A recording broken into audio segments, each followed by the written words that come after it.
Hi, it's Kama. I'm back. And we're still talking about that thing that we all love money, money, money, money, money. So we're continuing looking at some ways that we can develop positive attitudes towards money.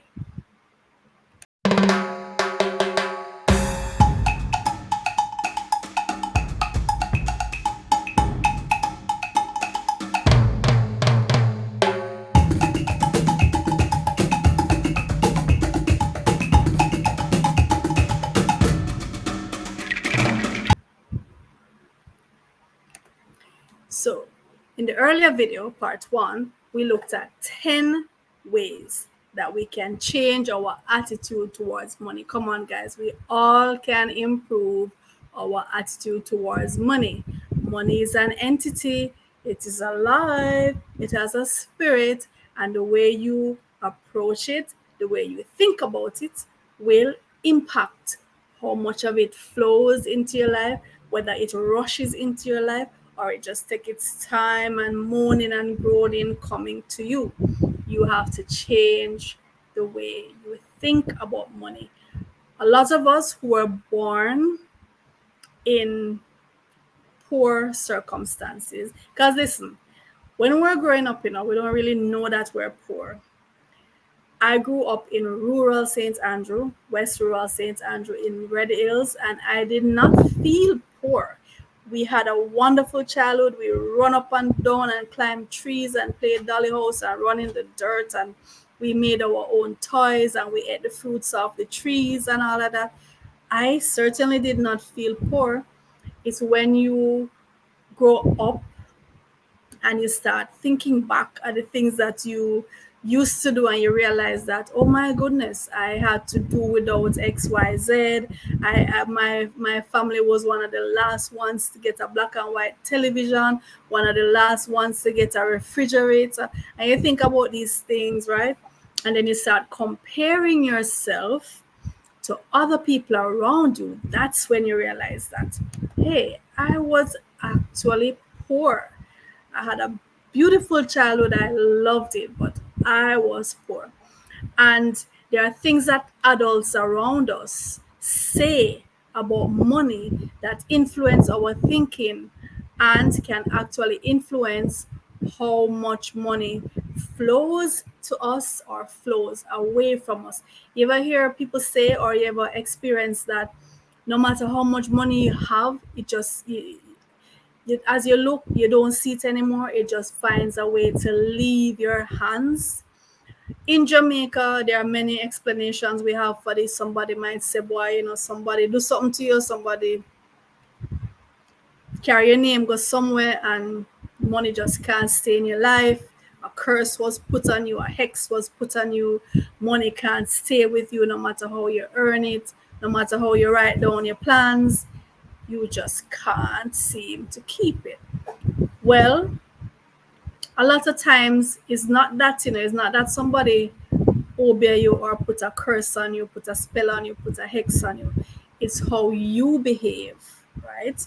It's how you behave towards money that's going to impact how you keep it. So let's continue looking at the ways we can change our attitude towards money. All right, so we did 10. So number 11, I want you to just picture money flowing into your life freely. Freely receive, freely give. Don't be a miser, right? Don't be a miser who feel that you have to hoard it. Don't hoard it. Don't be afraid to spend it. When the time comes for you to spend money.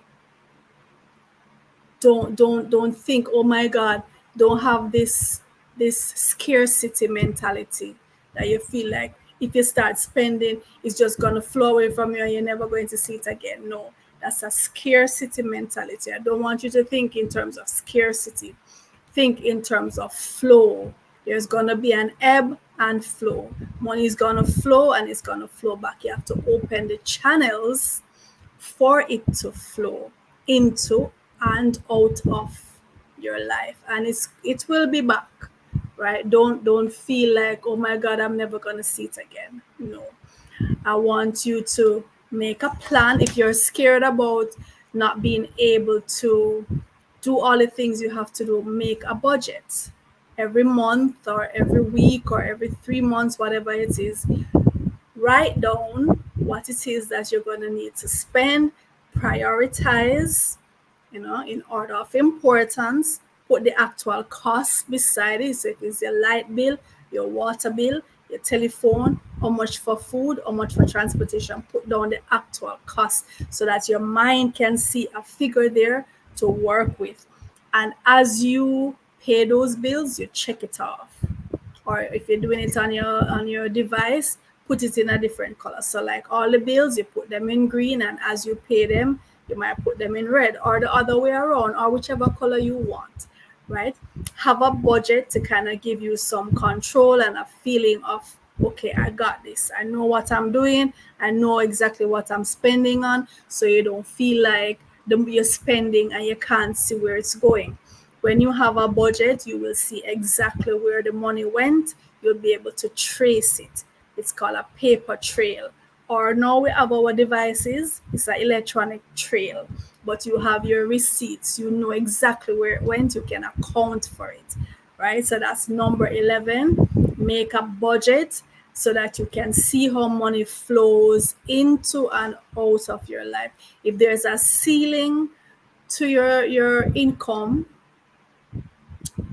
in the earlier video we talked about having multiple streams of income, right? So that means you're not just going to rely on one thing. You're not just going to rely on one thing, but you're going to try and find all the different ways that you can earn, all the skills that you have that you can capitalize on and turn it into money, turn it into profit. You never know. There are things you can do on your laptop that can earn you some money, right? There are things you can edit things for people, you can watch things. There are millions of ways of earning money nowadays, right? So find out those things. All the money that comes into you, write down how much comes, set up your budget so you know what you need to spend on. And from your multiple sources, you will have your income flowing in, but you also have to make it flow out. Don't hoard it. Don't be a miser. That's not a positive attitude towards money. You're not to be a spendthrift either. We don't want to squandering and wasting. And we talked about that in the earlier video. You're not to waste it, but don't be afraid to spend it. Number 12, do not borrow and do not lend. Is who sing that song? There was a song in the 80s, I do not borrow and I do not lend. Anything me borrow, me fi oigo. Anything me borrow, me fi give it back tomorrow. Something like that. Or anything me lend, me fi get it back again, whatever. Do not make a habit of borrowing or lending. And if you're going to lend, whether it be family, friend, stranger, anything you decide to lend should be something that you can afford to lose. If you know you can't afford to lose it, don't lend it.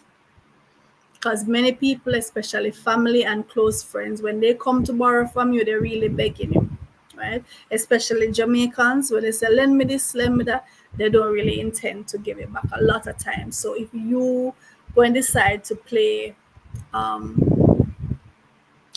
the lender, make sure you're lending something that you can afford to lose, or something that at least you won't need back right now. Because when they said they're going to borrow till month end, it might be 6 month ends from now. Okay, so let's have that in mind. And you yourself, don't get into the habit of borrowing. You see, the borrowing thing is a bad habit to pick up. It's not a healthy habit to pick up. It's a bad habit, and it's a very difficult habit to break. Because you see, once you start the borrowing, the least little thing happen, your mind is gonna be telling you, hey, go and ask so and so, can't you borrow from her? Can't you borrow from him? Didn't he lend you last time? Go borrow from him, man. Go make him know what's happening and the situation you're in. And him will learn you. Resist the temptation. Let that be your last resort, especially when it comes to these loan sharks who are going to want to lend you money at 50% interest. Can you imagine that? If you're borrowing $10, you're going to have to pay back $15. If you're borrowing $100,000, you're going to end up paying $150,000. That don't make sense. Sometimes you can just hold out a little bit and wait for the legitimate money to come in, or for something. If you don't have to have the thing immediately, a lot of times, just if you just hold out a little bit, be patient, be humble, you'll be able to buy the thing without having to go borrow at these exorbitant rates. And then you end up, it's like you're working to pay these people. All right. Number 13, always be willing to help with the tab. If you're out with friends, if you're out with your family, don't be the one always sponging and everybody else going to have to foot the bill. No. If you make that habit, you might think you're winning, you might think you're outsmarting them and you're living off them for free. But let me tell you something. What you're subconsciously doing is programming yourself to feel that you'll never be in the position to afford it. If you keep being the sponge and relying on other people to foot the bill, like you're out together, every time food must buy, you're waiting on somebody else to buy the food. Every time the gas must pay for, you sit back and you're waiting for somebody. You're subconsciously programming for it to be that you will never be in the position to afford it, because you're telling yourself and the universe and everybody that you are a sponge. You can't afford it, so you'll never be able to afford it. And this is serious. Always be willing to hold up your end of the sky. I always put it that way. Hold up your end of the sky, right?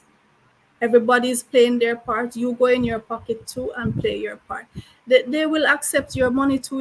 It's not just other people's money they want. Your money is legitimate money too. The supermarket accepts your money too. The gas station accepts your money too, right? Wherever you go, they will take your money once it is legal tender. They will accept it. Don't you worry. They will accept it. Number 14.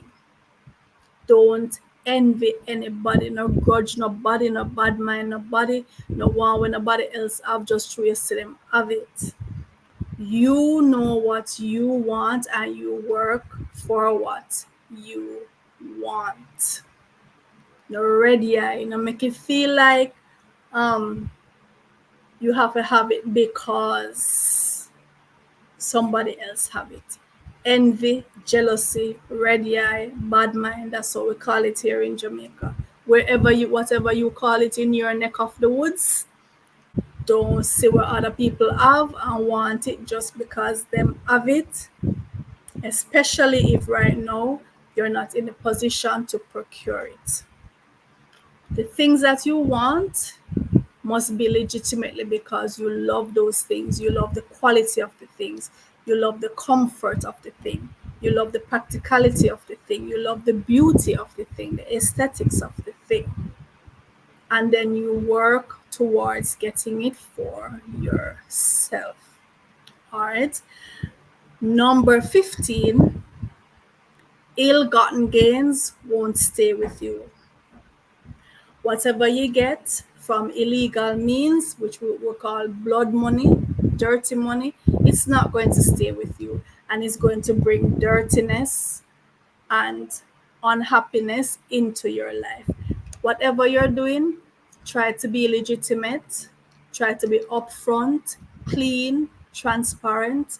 That's how you must get the money. Because if you're going to do wrong to other people to get the money, it's not going to stay with you. And in addition to that, it's going to bring negativity into your life, crosses into your life, and maybe an early death into your life. Trust me when I tell you, no grudge nobody for what them have. No go wall up nobody and take what them have. Don't sit down on the corner and lay with somebody when after you see them go work for it and coming home now to feed themselves and their family, and you go and take that from them. You will not be happy. You might feel like you're happy, but the crosses where you're going to bring down on your life and your children and those who are close to you, it is not worth it, right? Number 16, always tell yourself, I'm working towards having enough to use, enough to share, and enough to keep. That should be your mantra. That should be every time you wake up. I want enough to use for myself, enough to share with others, and enough to keep for the future, so that anything that happens, I won't have to be running up and down and lose my head, right? Prepare for the unexpected, especially if you have children. Especially if you have children, you just have to be prepared. Anything can happen. You might have to find emergency money to do all kind of things. So you should have enough to use, enough to share, and enough to keep. And the last point, which, yeah, I may have mentioned it before, but I want to stress it even more. Always work on having multiple streams of income. Multiple streams of income. There are so many ways, especially nowadays, for us to earn. If you have a computer, you have no excuse. You have no excuse. Go on the internet and research things that I can do to earn some money.